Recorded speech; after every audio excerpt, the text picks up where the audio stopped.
ভূ রাজনৈতিক প্রেক্ষাপটের ভিতরে কথা নাই বার্তা নাই হঠাৎ করে এই যে দিল্লিতে একটা গাড়ি বোমা বিস্ফোরণ ঘটেছে, যেটা নাকি সুস্পষ্ট একটা সন্ত্রাসী হামলা।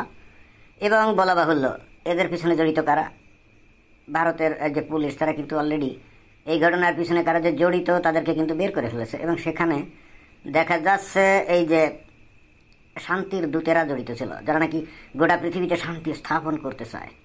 এবং এখানে এই যে তারা ছবিও দিয়েছে, কয়েকজনকে অলরেডি ধরছে, তো তিনজনকে এখানে দেখা যাচ্ছে। এবং ইন্টারেস্টিং ব্যাপার হচ্ছে এরা তিনজনই কিন্তু ডাক্তার, এবং জাস্ট ডাক্তার না, কোনো প্রাইভেট নার্সিং হোম বা কোনো জায়গায় যে এরা করে প্র্যাকটিস করে তা না, একবার সরকারি ডাক্তার।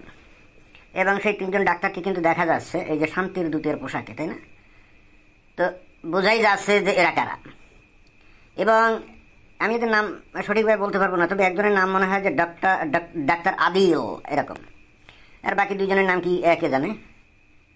এবং ওই গাড়ি বোমাতে নাকি অলমোস্ট 300 কেজি এক্সপ্লোসিভ মানে বিস্ফোরিত হয়েছে।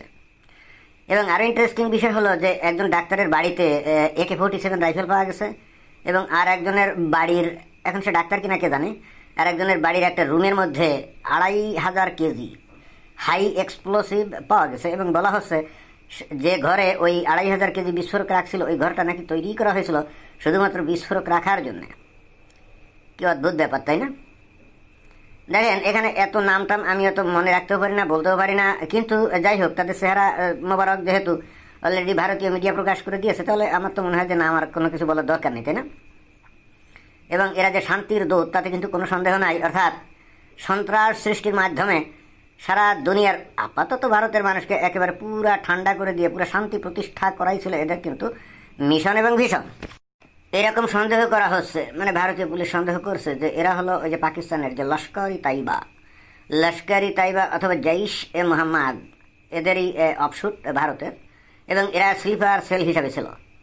এবং ভয়ঙ্কর কথা হচ্ছে এদের মধ্যে যাকে এখন আটক করছে মনে হয় অলরেডি, বাট আমি খবরে দেখলাম যে সন্দেহ করা হচ্ছিল একজন নারীকে, এবং সে কিন্তু পেশায় ডাক্তার।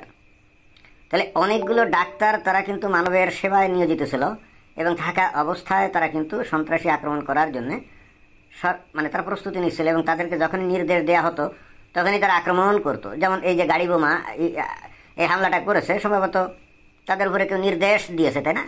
নির্দেশ ছাড়া তো আর তারা কেউ কিছু করেনি।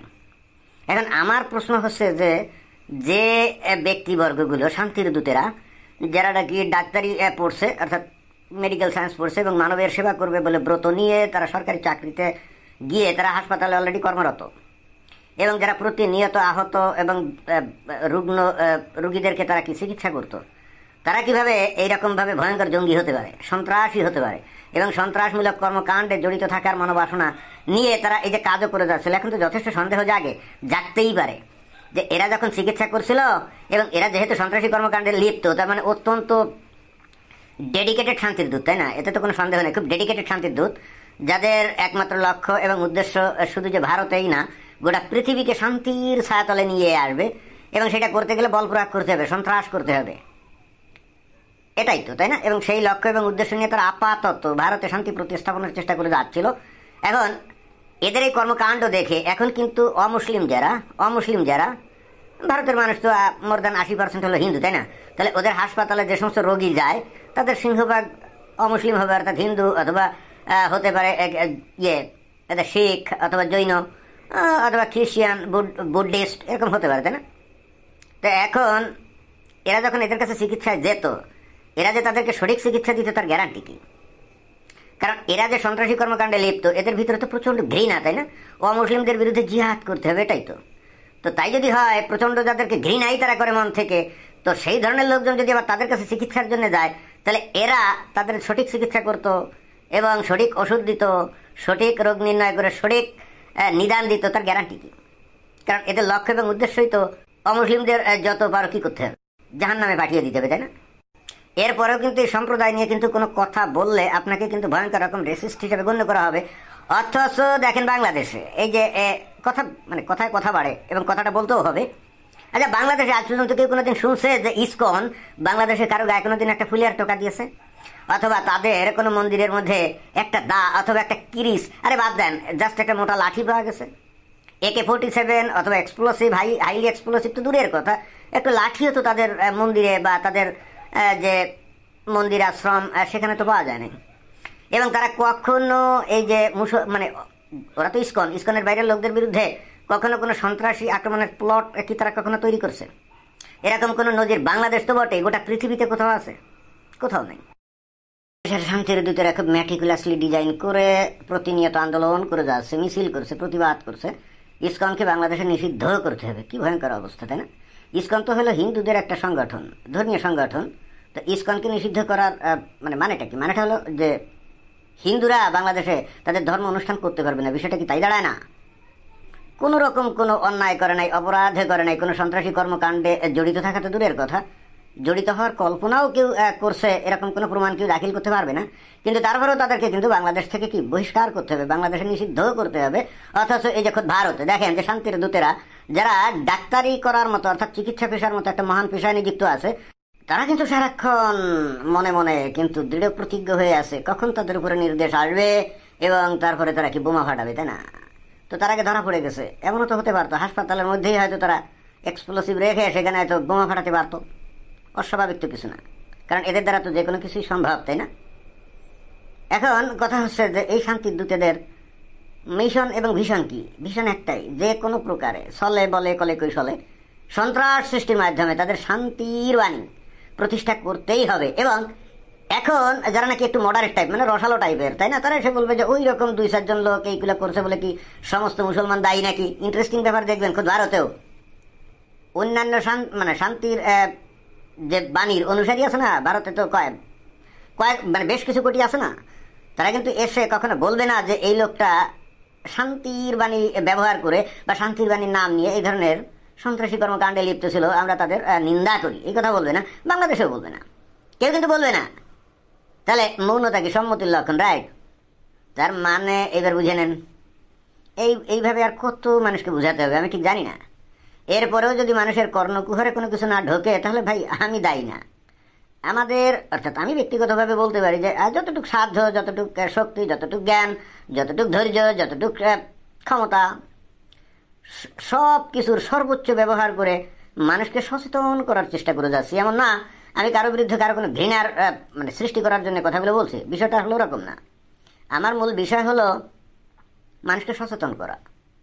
এখন সেই সচেতন করতে গিয়ে কখনো আমাকে শান্তির বাণীর অনুসারীদের এগেনস্টে বলতে হয়, কখনো আবার হিন্দুদের বলতে হয়। যখন যে বলি হিন্দুরা জাতপাত নিয়ে ভয়ঙ্কর রকমভাবে নিজেদের মধ্যে বিভক্ত, উচ্চ জাতের লোক তারা নিম্ন জাতের লোকদেরকে ঘৃণা করে, মানুষকে ঘৃণা করে, কি আমি বলি না? বলি তো। তো আসলে এই কথাগুলো কেন বলি? আমি কি তাদের মধ্যে হিংসা বিদ্বেষ ছড়ানোর জন্য বলি নাকি? আমি নিম্নবর্ণের লোকদেরকে কি উস্কিয়ে দিতে চাই যাই তোরা ঐক্যবদ্ধ হয়ে উচ্চবর্ণের লোকদের উপরে ঝাঁপিয়ে পড়? না, আমি আসলে যেটা বুঝাতে চাই সেটা হলো যে তোমরা আসলে একটা ভুল আদর্শের মধ্যে আসো। মানুষ কখনো উচ্চ জাতি নিম্ন জাতি হয় না, উচ্চ প্রজাতি নিম্ন প্রজাতি হয় না, মানুষ কখনো উচ্চ বর্ণ নিম্ন বর্ণ হয় না। মানুষ হলো সব সমান এবং সেই মানুষই সাফল্যের সর্বোচ্চ শিখরে উঠতে পারে যে নাকি সুযোগ পায়। দেখবেন যে সম্পন্ন পরিবারের ছেলে পেলেরা দেখবেন যে অনেক ক্ষেত্রে অনেক উপরে ওঠে, তাই না? কারণ কি? কারণ তারা সুযোগ পায়। আর গাঁও গ্রামের বা ওই জঙ্গলের আশেপাশে যে সমস্ত লোকজন বসবাস করে, যারা স্কুলে যাইতে পারে না, কলেজে যাইতে পারে না, আর্থিক স্বাচ্ছল্য নেই, তো তারা অবশেষে যদি ছোটোখাটো কাজে লিপ্ত হয়, এর দোষ তো তার না, সে তো জীবনে সুযোগ পায় নাই। ওই ধরনের লোকদের প্রান্তিক লোকরা যদি সুযোগ পাইতো, দেখা যেত যে উচ্চ বর্ণের অনেক লোকের চাইতে অনেক ভালো কিছু করতো এবং তার নমুনা নজির এখন ভারতেই তো আছে নাকি? আমার মেইন উদ্দেশ্য মানুষকে সচেতন করা, to enlighten the people, not to divide among themselves. No. পরিশেষে উপসংহারে কিন্তু আমাকে একটা কথা বলতেই হবে, সেটা হলো কি জানেন? সেটা হলো এই যে শান্তির দূতেরা না, যদি এদের ব্যাপারে আরও বেশি গভীর তদন্ত হয় বা কয়েকদিন পরে আপনারা নিজেরাই শুনবেন, এরা প্রত্যেকে ডাক্তার জাকির নায়েকের ভীষণ ভক্ত, বুঝছেন?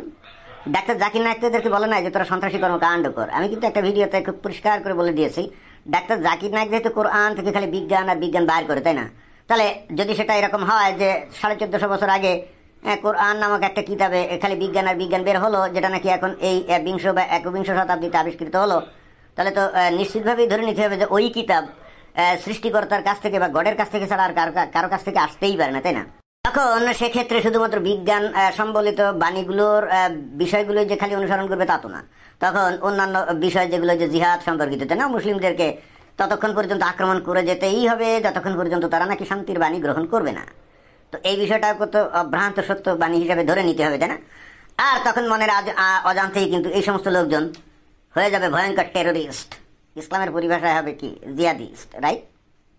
এবং ঠিক সেই ঘটনাই এখানে ঘটেছে। এবং এদের পিছনে মূল অনুপ্রেরণা দাতা হচ্ছে কে? ডাক্তার জাকির নায়েক।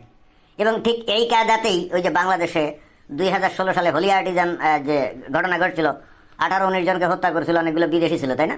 যারা হত্যা করছিল তারা কিন্তু কি বিশ্ববিদ্যালয়, তাও নর্থ সাউথ বিশ্ববিদ্যালয় থেকে লেখাপড়া করা ছেলে পেলে, তারা কিন্তু কোনো মাদ্রাসায় পড়ে নাই, কমই মাদ্রাসায় যায় নাই, আরবি লাইনে লেখাপড়া করে নাই। তাহলে তারা কিভাবে একেবারে পুরা সুইসাইডাল যে টেরোরিস্ট অ্যাটাক তারা যে করছিল, কিভাবে করছিল? এতক্ষণ ধরে যে ব্যাখ্যাটা দিলাম না, এর ভিত্তিতেই কিন্তু করছিল। And who was behind their terrorist attack নিশ্চয়ই জানেন কে। ধন্যবাদ। সাবস্ক্রাইব করুন মহাকাল বিটু।